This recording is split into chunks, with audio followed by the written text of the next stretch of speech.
Hello everyone, welcome back in our channel. The subject is same management, which is common for all branches of Polytechnic final year. Okay, the unit is fourth, and this is the first lecture, but a part of second part of the unit fourth, that is human resource management. We conclude second point of human resource management, that is fourth unit.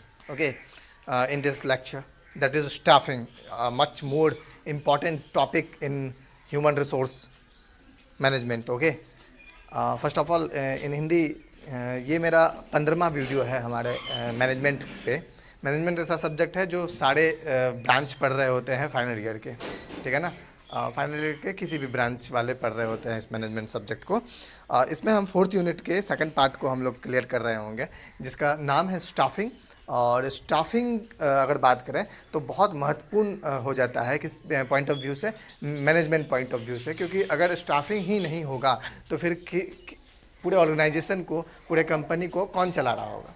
कौन चला रहा होगा in the sense मतलब कि जो चलाएगा वो हमारे पास उम्दा किस्म का होना चाहिए, जो पूरे कंपनी को रोल आउट कर रहा है, पूरे कंपनी को मूव ऑन कर रहा है, हाई अपने गोल को अचीव करने के लिए काम कर रहा है, वो बंदा हमें एक अच्छा बंदा होना चाहिए। That's why we conclude the human resource for fourth unit, the second part, that is staffing, in which we can each and every point, important point we clear in this lecture. Okay, now if we talk about the definition of staffing, then this shows it is the process of hiring the eligible candidate in the organization for a specific position or particular post. मतलब क्या कह रहा है ये कि ये जो staffing है ये एक प्रोसेस है। किस चीज़ का भाई प्रोसेस है?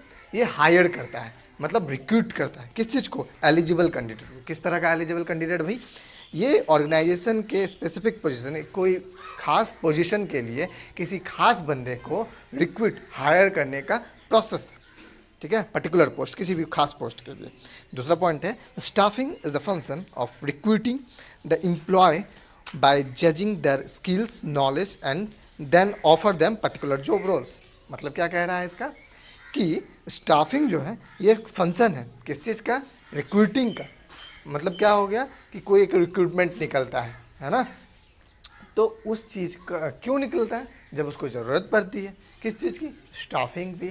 तब हम एडवर्टाइजमेंट निकल रहा है जिसको रिक्रूटमेंट बोल सकते हैं, ठीक है ना। इसमें क्या होता है कि रिक्रूट किया जाता है एम्प्लॉय को किसके लिए?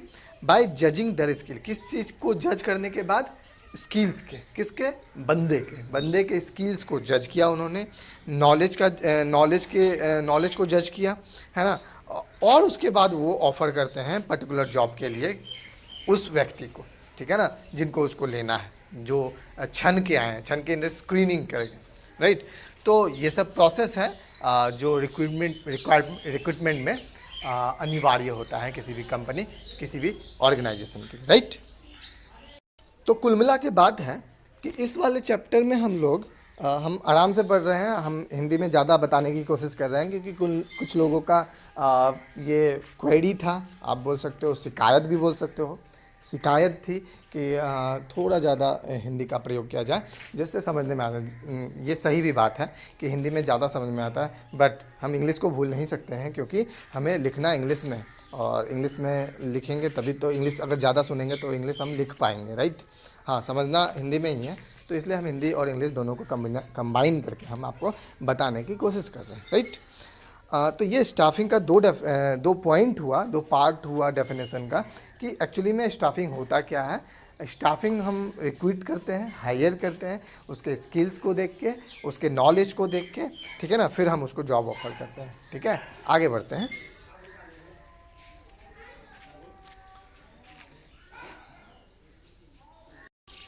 Introduction of HR planning. What is mean HR? HR planning क्या होता है भाई? ह्यूमन रिसोर्स प्लानिंग, है ना। क्या होता है देखते हैं इसका मतलब। ह्यूमन रिसोर्स प्लानिंग ऑफ, यहाँ गलती से ऑफ लिखा हुआ है, एक्चुअली में ये होगा human resource planning is the process of forecasting the future human resource requirement of the organization and determining as to how existing human resource capacity of the organization can be utilized to fulfill their requirement. The HR planning is also known as man power planning. हम इसको हिंदी में बताने की कोशिश कर रहे हैं कि HR जो है वो ह्यूमन रिसोर्स प्लानिंग है, एक प्रोसेस है किस चीज़ का, फोरकास्ट में आगे क्या होने वाला है उसके तहत हम क्या करते हैं, अपने कंपनी के एम्प्लॉय को, अपने कंपनी के स्टाफ को हम क्या कर रहे होते हैं कि उसको डिटरमाइन कराने की कोशिश कर रहे हैं कि किस तरह हम काम करें और हमारा ऑर्गेनाइजेशन काम कर रहा होगा, है ना. Human resources and the determining to how the existing human resource capacity of the organisation can be utilise to fulfil the requirement. अब रिक्वायरमेंट होता है, ऑर्गेनाइजेशन का अलग अलग रिक्वायरमेंट है, अलग अलग रिक्वायरमेंट से क्या हो जा रहा है कि उस रिक्वायरमेंट को फुलफिल करने का काम किसका होता है, सिर्फ और सिर्फ ऑर्गेनाइजेशन का. और ऑर्गेनाइजेशन कैसे फुलफिल कर रहा है, अपने स्टाफिंग के द्वारा. उसका स्टाफ ही जो है वो किसी भी ऑर्गेनाइजेशन के रिक्वायरमेंट को फुलफिल करा रहा होगा, राइट. फुलफिल कराने के पीछे कोई दूसरा कोई नहीं रहता है. कौन रहता है, स्टाफिंग रहता है. किस चीज़ का स्टाफिंग, जो हम हायर कर रहे हैं, जो हम रिक्रूट कर रहे हैं किसी खास पर्टिकुलर जॉब के लिए, पर्टिकुलर पोस्ट के लिए, वो हमारे कंपनी का जो रिक्वायरमेंट है उसको वो फुलफिल कर रहा होगा, राइट. तो इस तरह का है चीज़ें. The HR planning is also known as man power planning. अब हम क्या बता रहे हैं, ह्यूमन रिसोर्स प्लानिंग जो है वो किस नाम से और जाना जा सकता है, मैन पावर प्लानिंग. सही बात है. स्टाफ कौन रहेगा, मैन रहेगा, और मैन पावर ही सबसे ज़्यादा इम्पॉर्टेंट रोल निभाता है किस चीज़ में, किसी भी ऑर्गेनाइजेशन में. तो इसलिए हम मतलब और इस वाले HR प्लानिंग को हम लोग मैन पावर प्लानिंग के भी नाम से जान सकते हैं. Man power, what is man power planning, is the same as it is the human resource planning. The human resource planning and the man power planning is the same. Okay, now let's move on the next page, that is.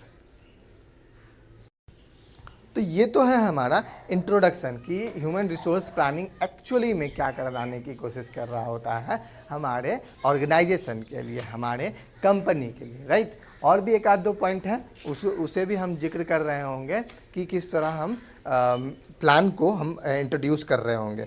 जैसे कि इसमें पूरा लिखा हुआ है, human resource planning of the इस of नहीं है, is the process of forecasting the future human resource requirement of the organization and determining as to how existing human resource capacity of the organization can be utilized to fulfill this requirement.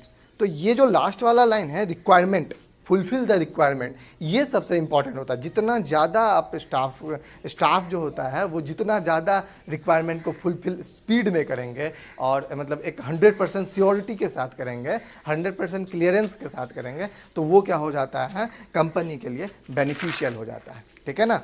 तो आगे बढ़ते हैं. एक और point है हमारे पास किस चीज़ के लिए, HR प्लानिंग के लिए. HR प्लानिंग के लिए नेक्स्ट पॉइंट हमारे पास स्क्रीन में आपके डैशबोर्ड पे है. Man power planning consisting of putting right kind of people at the right place at the right time to do right things for which they are suited for the attainment of the organisational goal. मतलब क्या कर रहा है, man power planning जो होता है वो consist करता है किस चीज़ को, putting right kind of people. मतलब अपने ऑर्गेनाइजेशन में अच्छे आदमी को पुट करना, पुट इन द सेंस मतलब रिक्वायर्ड करना, हायर जो कर रहे हैं हम, तो अच्छे आदमी को, अच्छे इन द सेंस मतलब नेचर में अच्छा तो होना ही चाहिए, बट स्किल्स में भी अच्छा होना चाहिए, नॉलेजेबल होना चाहिए, तभी जाके हम उस पर भरोसा कर सकते हैं और हमारा रिक्वायरमेंट है हमारे कंपनी का उसको वो फुलफिल कर पाएगा, राइट. तो लिखा हुआ है man power planning consist of putting right kind of people at the right place. अब एक बात बताइए कि एक एग्जाम्पल लेते हैं.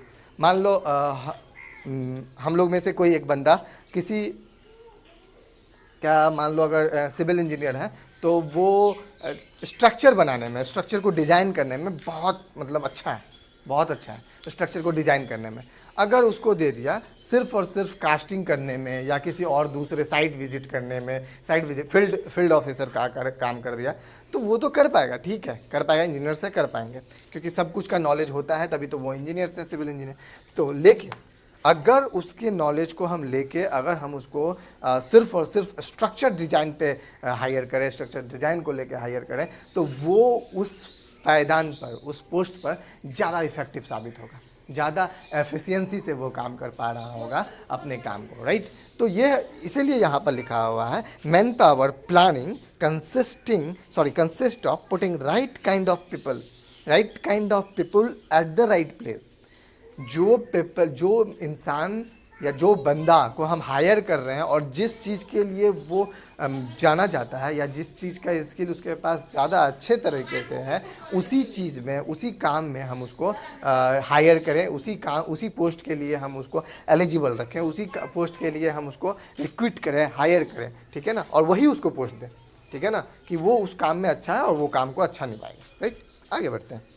At the right time to do right things, और सही समय पे। अब मान लो कि पूरा स्ट्रक्चर डिज़ाइन होगा, फिर स्ट्रक्चर के डिज़ाइन के लिए हम किसी बंदे को रिक्रूट करें, फिर क्या मतलब, स्ट्रक्चर डिज़ाइन हो चुका है, अब कास्टिंग के लिए तैयार है, तो क्या होगा कि हम फिर राइट टाइम पे नहीं है, राइट बंदा है, राइट प्लेस पे किए, बट राइट टाइम नहीं है टू डू दैट, ठीक है ना। तो इसके लिए हम लोगों को क्या करना पड़ेगा, putting the right kind of people at the right place at the right time पे भी पुट करना पड़ेगा कि कब हमें उस बंदे की ज़रूरत है और कहाँ, और समय टाइम बहुत इंपॉर्टेंट रोल निभाता है।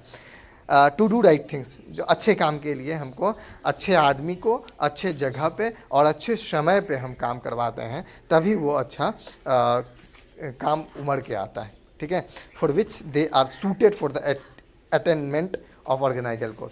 अब जिस चीज़ के लिए वो बंदा हायर किया गया है ऑर्गेनाइजेशन के लिए, अगर सही समय पे हम उसको हायर करें, सही जगह पे सही थिंग्स के लिए, तो क्या हो सकता है, हमारा ऑर्गेनाइजेशन गोल को अचीव करने में बहुत ज़्यादा मदद कर सकता है वो स्टाफ, ठीक है, राइट। आगे बढ़ते हैं। चलिए, एक वो जो पॉइंट है, वो पहला पॉइंट है ह्यूमन रिसोर्स प्लानिंग के लिए का या मैन पावर प्लानिंग का। वो पहला पॉइंट है किसका, हमारा स्टाफिंग का फर्स्ट पॉइंट है वो। अगर सेकंड पॉइंट की बात करें हम, तो वो है recruitment procedure. The procedure of recruitment, what it say देख लेते हैं पहले। It is the process of searching for prospective employ and stimulating them to apply for jobs, whereas selection is the process of choosing the best candidate for the required job. Recruitment क्या है, it is the process of searching. ये क्या है, process है search का। किस चीज़ का search, किस चीज़ का कर रहे हैं भाई, कंपनी किस चीज़ की सर्च करेगी, prospective employ and stimulating them to apply for jobs, वेरेज। मतलब वेरेज का अगर बात करते हैं तो इसका अगर हिंदी में हम बात करें इस सेंटेंस का, तो वो कहता है कि रिक्रूटमेंट जो है वो एक प्रोसेस है किसी चीज़ को ढूंढने का, ठीक है ना, किसी चीज़ को मतलब क्या, एम्प्लॉय को ढूंढने का, prospective employ and stimulating them to apply, और उसे मतलब जागरूक करने का कि हाँ भाई इस फॉर्म, ये ऐसा रिक्रूटमेंट है, आप इसके लिए अप्लाई करो। जहाँ तक अगर बात है सिलेक्शन का, तो सिलेक्शन क्या है, selection is the process of choosing the best candidate for the required job. उस जॉब के लिए बेस्ट पर्सन को, बेस्ट कैंडिडेट को हम जब सेलेक्ट कर रहे होते हैं, चूज़ कर रहे होते हैं, that is the selection, that is known as selection, और you can say it is the selection process, right. आगे बढ़ते हैं हम इसी को लेके कि क्या होता है एक्चुअली में, प्रोसीजर क्या होता है, देखते हैं। पहला अगर प्रोसीजर की बात करें तो identify the vacant post in the organisation of identify the vacancy. मतलब कहने का क्या मतलब है पहले पॉइंट का, कि वैकेंट पोस्ट जो है हमारे कंपनी में, उसको भी तो आइडेंटिफाई करना पड़ेगा। भाई मैनेजर के पोस्ट के लिए 10, सुपरवाइज़र पोस्ट के लिए 5, और लेबर के पोस्ट के लिए इतने, ठीक है ना, और भी ढेर सारा पोस्ट होता है, उसके साइट इंजीनियर के लिए इतना, चीफ इंजीनियर के लिए इतना, ये सब पोस्ट खाली रहते हैं, खाली हैं, मान लो XYZ, वो एक डाटा आ गया अपने पास। तो पहला प्रोसेस तो यही है कि भाई हम क्या करें, आइडेंटिफाई करवाएं the vacant post in the organisation और आइडेंटिफाई द वैकेंसी, और वैकेंसी को आइडेंटिफाई करें। पहला काम यही हो जाता है। नेक्स्ट क्या है, आगे बढ़ते हैं। सेकंड पॉइंट कह रहा है advertise about the vacancy in a newspaper, in employment exchange placement agencies on the notice board of the organisation, ठीक है ना। मतलब न्यूज़पेपर में ऐड दिए कि हाँ भैया हमारा ये X Y Z private limited या एक्स वाई जेड को गवर्नमेंट लिमिटेड है ना, ऐसे कुछ भी है, ठीक है ना। ऐसा मेरा कंपनी है और इसमें हमारे ऐसे ऐसे ऐसे करके post X Y Z post के लिए नंबर 1 2 3 4 5 6 7 इतने पोस्ट के लिए इतने बंदों का ज़रूरत है, इतने तारीख तक लास्ट डेट है। आप ऑनलाइन ऑफलाइन जो भी है उस तरह का फॉर्म भर सकते हैं, अप्लाई कर सकते हैं। तो ये कब आएगा? एडवर्टाइजमेंट के द्वारा, ठीक है ना। नेक्स्ट क्या है?